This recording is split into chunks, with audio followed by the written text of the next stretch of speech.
So we're finding the electric field at point P, right? The electric field is going to be, these are negative charges, so positive charge, of course, would go toward a negative charge. So the electric field due to B would be toward B, right? So it'd be like, so here's the electric field due to B, and then 1, 2, 3, 4, 1, 2, 3, 4. Okay, this is heartening, right? So the electric field of A would be toward A. It's so hard to draw lines like this. That's a terrible line. Okay, so let's say that's EA, right? Now A is 1, 2, 3, 4 over and 1, 2, 3, 4 down. So this is our 45-degree angle right here. 45 degrees. Let's find this angle though. So the angle for B is, G is almost 90 degrees. Let's see.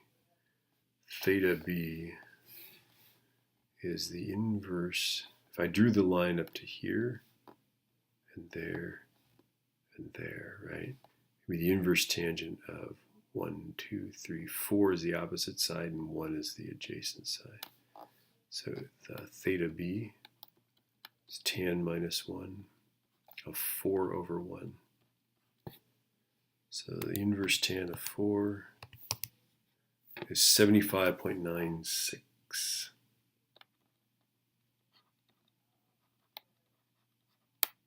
There you go, close to 90, right? So the angle for the electric field for A is 45 degrees. This one's 75.96. Let's find the magnitudes of these, right? So EA, the formula is not in the data packet. It's KQ over R squared. So 8.99 E9. Let's see, A is 6. I don't put the minus sign in here because I've already taken that into account drawing all these directions, right? So this is just, I'm going to go 6.5 E minus 6, and then our distance from P to A is the square root of 4 squared plus, because every grid line's a meter. And of course R is squared, so we better square this, right? And of course, you know, yep. All right. So let's go alpha F1, 8.99 E9 times 6.5 E minus 6 all over 4 squared plus 4 squared. I think I got it. Do I have it? 4, 1, 2, 3, 4, 1, 2, 3, 4. Okay, we're ready. I'm going to hit the enter key. This is 1826.1 newtons per coulomb. Now this thing is up and left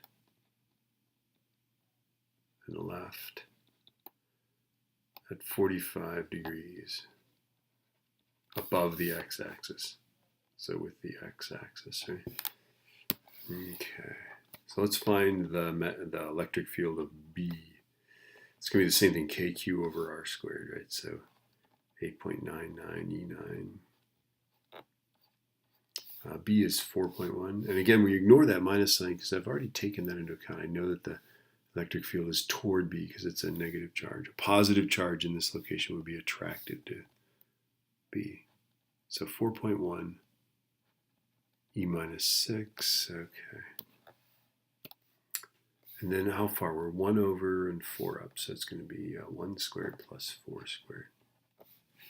Okay. Boom. Just grab this thing. I'm so lazy. Okay, so here we go. Let's go 1 there, then let's go, whoops, what's that? Okay, and then this is 4.1. 4.1. So I've got 8.99 E9, that's the K, right, times 4.1 microcoulombs. That's micro is 10 to the minus 6th. We're good, all right. This is 2168. I'll say 0.2 newtons per coulomb. And this is to the left and up, and it is at an angle of 75.96 with the x-axis. All right.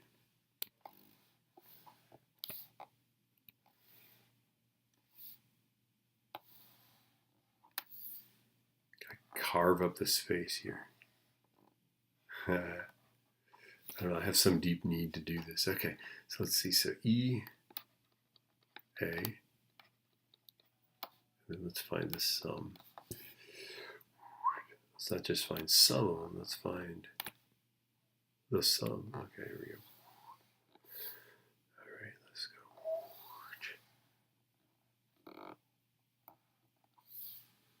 Let's go. All right, let's go. This is our X direction, our Y direction. Okay, so let's see. So this is the guy, let's see. A is the one that's at a 45-degree angle, right? Notice that this component for A is going to be to the left and up. Because it's to the left, our X component will be negative, but our Y component will be positive. Okay, let's see. So this is going to be, let's see, A is 1826. And we're going to go, technically speaking, cos 45. Okay, so let's see, let's find the 1826. There he is. Cos 45, boom. 1291.2 newtons per coulomb. And notice that A is up and to the left, this electric field, right? So it's the left makes this X component negative, right? And then, of course, this will be 1826.1 sine of 45, which is the same number, right? 1291.2. And that's newtons per coulomb. This is in the X direction. This is in the Y direction. Okay, so B, let's look at B here. B is up there. It's almost straight up, right? Okay, so the components of B, let's do them in green. They're going to go to the left. Can't even see that. And then they're going to be up. Whoops. They're going to be up. Okay, so the left and up. Okay. It's kind of clunky. Okay. So this component here is going to be the cos, right? So it's going to be 2168.2 cos of that angle. So if you always find the angle with the x-axis, cos will always give you your x components, right? And then what is that angle? 75.96. Okay, so let me grab that. I'm going up arrow. I've got that number. Cos. No, let me find that angle. The 75. There it is. Got it. Patumba. 525.86. And this is going to be negative in the newtons per coulomb in the x direction. Okay. Did I do that right? Yeah, I did cos. I used that number. Okay. So now I'm going to go grab that thing again. And let's go 2168.2 sine of 75.96. Ooh, I gotta go back and do sine. Are we ready? Boom, sine, we got sine. 2103.44. And that's newtons per coulomb. And notice that this component is up, right? So that's a positive component. That's in the y direction. Okay, this makes sense. Not very much x, a lot of y. This one's got equal x and y because it's at 45 degrees. I have a good feeling about this, right? Okay, so let's add these guys up. Let's go the opposite of the 1291 guy plus the opposite of the 525 guy.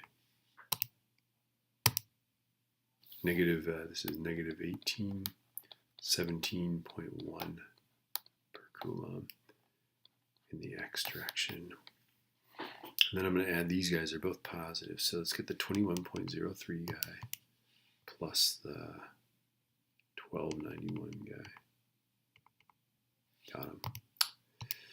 All right, that's 3394.7.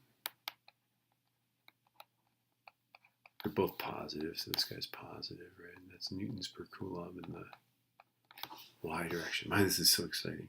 Okay, so now I'm going to draw it. We're going to go left and down. We're going to go more down, but not twice as much down.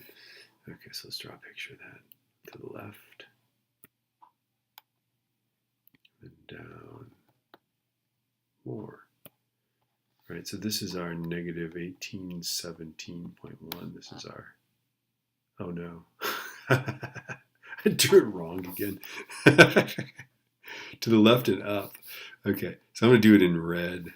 I've done this before. I'm familiar with this. I've walked this territory. Okay, so just ignore that, right?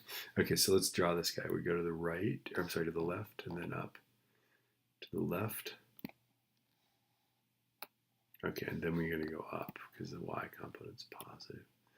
Okay, so here is the vector. Okay, there's our angle. So this side here is 3394.7. This side here is negative 1817.1. I always notice it when I label it. I'm like, oh no. Okay, so let's see. This is happened twice. All right, so let's find that angle. Right, that angle will be theta. Theta will be tan minus 1 of 3394.7 over 1817.1. So second tan of that guy divided by this guy. That's 61.8 degrees. Okay, so this is 61.8 degrees is that angle, right? And then this magnitude here is, of course, this all, let's see, 1817.1 squared plus 3394.7 squared. So let's go square root of the 3394.7 guy squared plus the 1817. Oh, I gotta put that guy in parentheses. This is so annoying.